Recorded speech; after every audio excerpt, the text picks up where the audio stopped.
Elandit për çiftin e mrekullueshëm Eduard Rakitja.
Shpresoj të jeni duke kaluar bukur.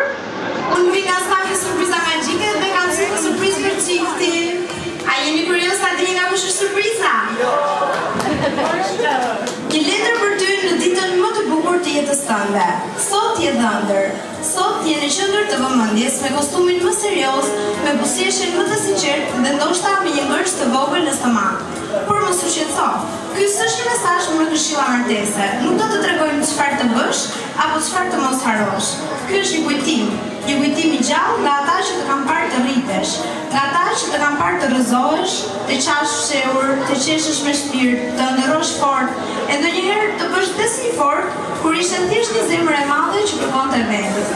Ti ke qenë gjithmonë i vetëm në një mënyrë shumë të veçantë. Djali i vetëm me zërash vajzash, zërash që qeshnin me ty, grindeshin me ty, shpesh urdhëronin me ty, por që të donin më shumë se ç'u të thuaj me fjalë.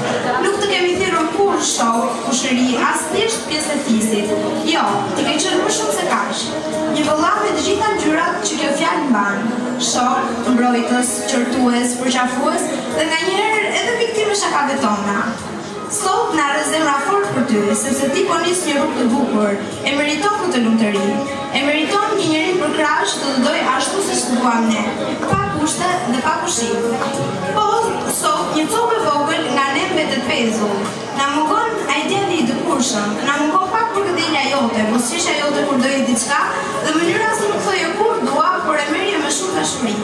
Por ne nuk jemi këtu për të qarë, jemi për të kujtuar, për të falendëruar dhe për të thënë burime vëllai i zemrës. Mos të çudit, por këtë letër e kanë shkruar ato që të njohin më mirë se ti vetë, që kanë qarë e qeshur me ty, që të kanë pasur si pjesë të shpirtit. Ne mbetemi motrat e tua të shpirtit, të pestat, të përjetshmet, me dashuri sa qielli. Për ty, Seda, Cindy, Ana, Leti dhe Casey. Dhe tash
Ja,